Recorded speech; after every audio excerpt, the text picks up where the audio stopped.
The Chicago Mercantile Exchange raised silver margin requirements by 47% in less than 72 hours. That's not a headline you'll see trending.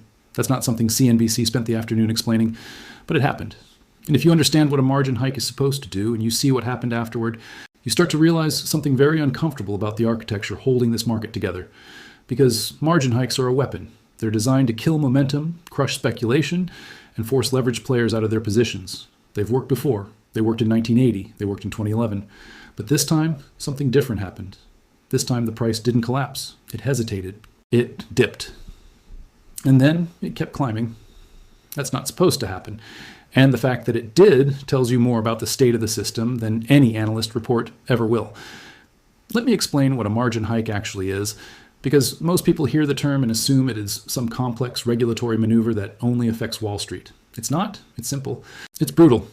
And it's one of the oldest tools exchanges use to control price movements when things start getting out of hand. When you trade futures contracts, you don't pay the full value of the contract up front. You put down a deposit. That deposit is called margin. It's collateral. Let's say silver is trading at $30 an ounce, and one futures contract represents 5,000 ounces. That contract controls $150,000 worth of silver, but you don't need $150,000 to trade it. You might only need $15,000. That's 10-to-1 leverage. Now imagine silver starts rallying hard. Traders pile in, hedge funds, retail investors, algorithmic systems. Everyone wants exposure. The open interest climbs, the price accelerates. And the exchange starts getting nervous. Why? Because if the price moves too fast in one direction and too many people are on the wrong side of that move, the clearinghouse that guarantees every trade starts taking on counterparty risk. If a big player can't meet a margin call, the exchange is on the hook. So what do? They raise the margin requirement. Suddenly, that $15,000 deposit isn't enough anymore. Now you need $20,000, or $25,000, or $30,000. If you don't have the cash, you're forced to liquidate. You sell your position. And when enough traders are forced to sell at the same time, the price collapses. That's the mechanism. That's the weapon. And historically, it works. In 1980, silver hit $50 an ounce. The Hunt brothers were cornering the market and the exchanges panicked. They raised margin requirements repeatedly. They changed the rules mid-game. They restricted new buying. The price collapsed from $50 to below $11 in a matter of weeks. The Hunt brothers were destroyed. The system survived. In 2011, silver ran from $18 to nearly $50 in less than 5 months.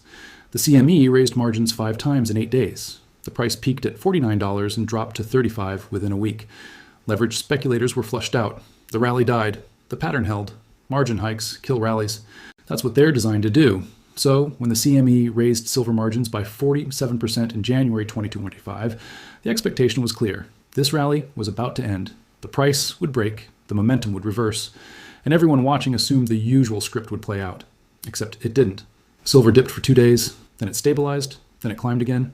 Within a week, it was higher than it was before the hike. That's not normal. That's not how this is supposed to work. And if you're paying attention, that failure tells you something critical. It tells you the nature of the buying has changed. Because margin hikes only work if the rally is driven by leverage. If the majority of participants are using borrowed money, a margin hike forces liquidation.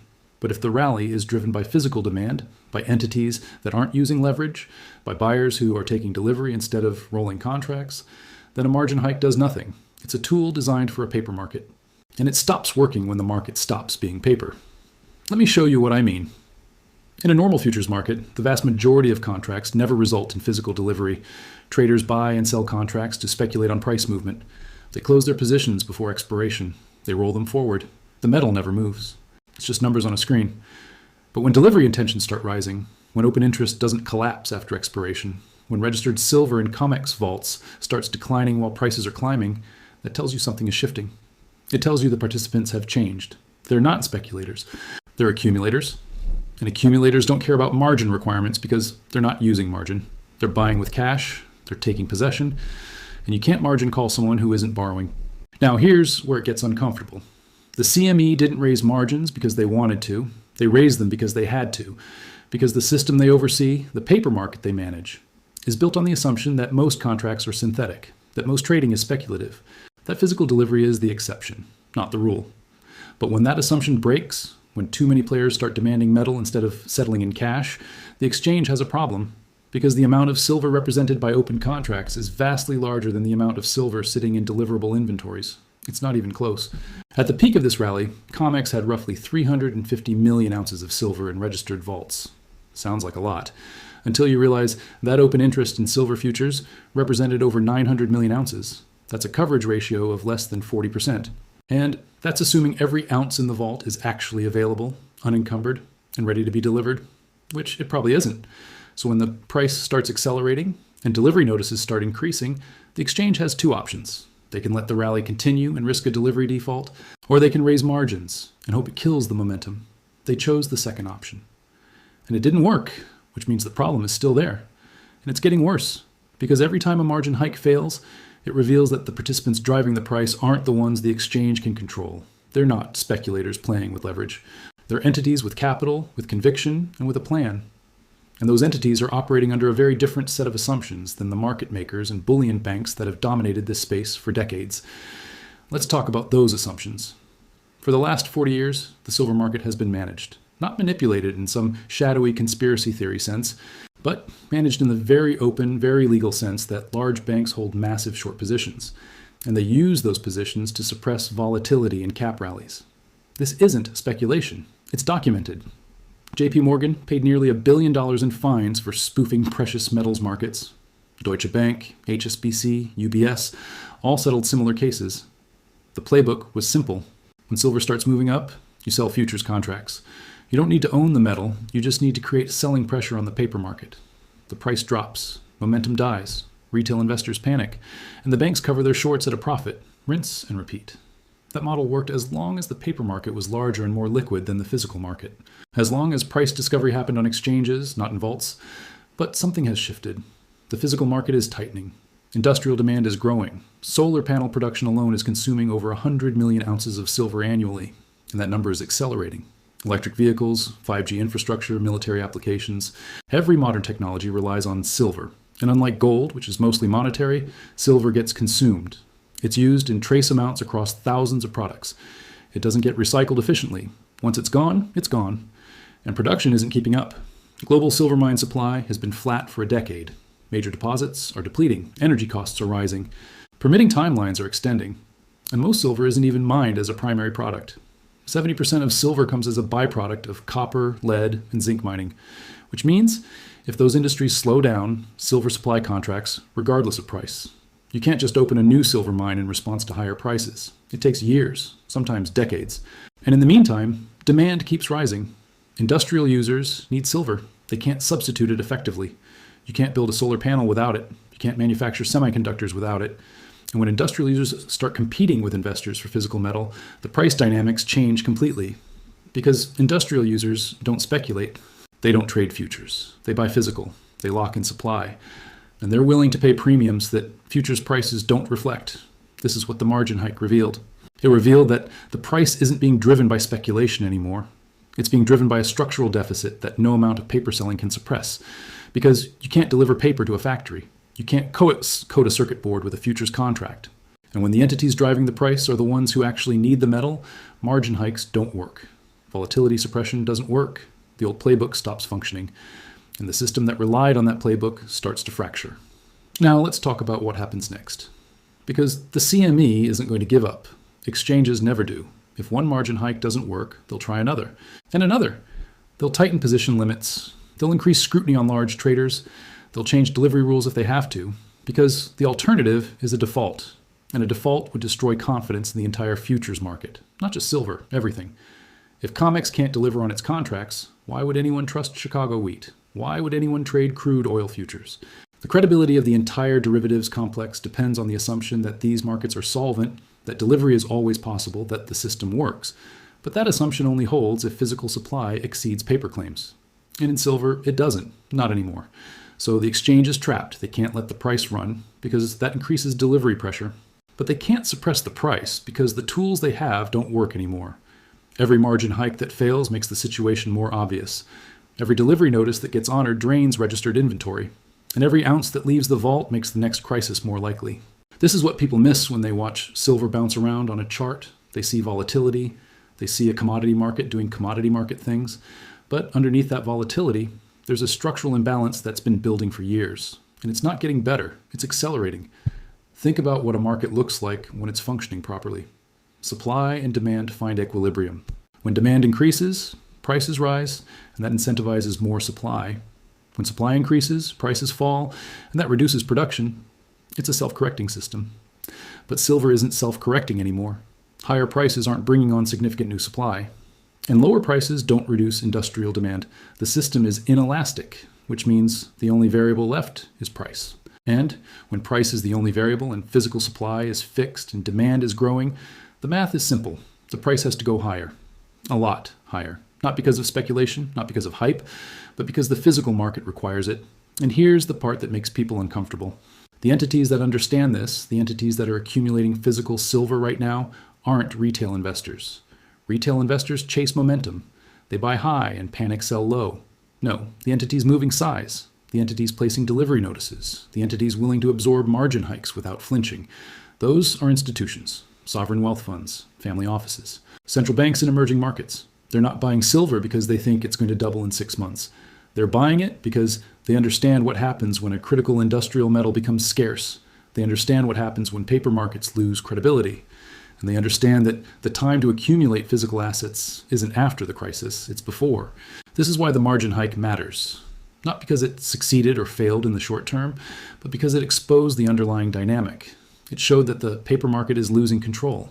It showed that the tools exchanges use to manage price are no longer effective. And it showed that the entities driving the price are operating with a longer time horizon and a deeper understanding than the speculators who used to dominate this space. The system isn't broken yet, but it's bending. And every margin hike that fails bends it a little further. Now let's talk about what the media isn't telling you. Because if you read mainstream financial coverage of silver, you'd think this is just another commodity rally.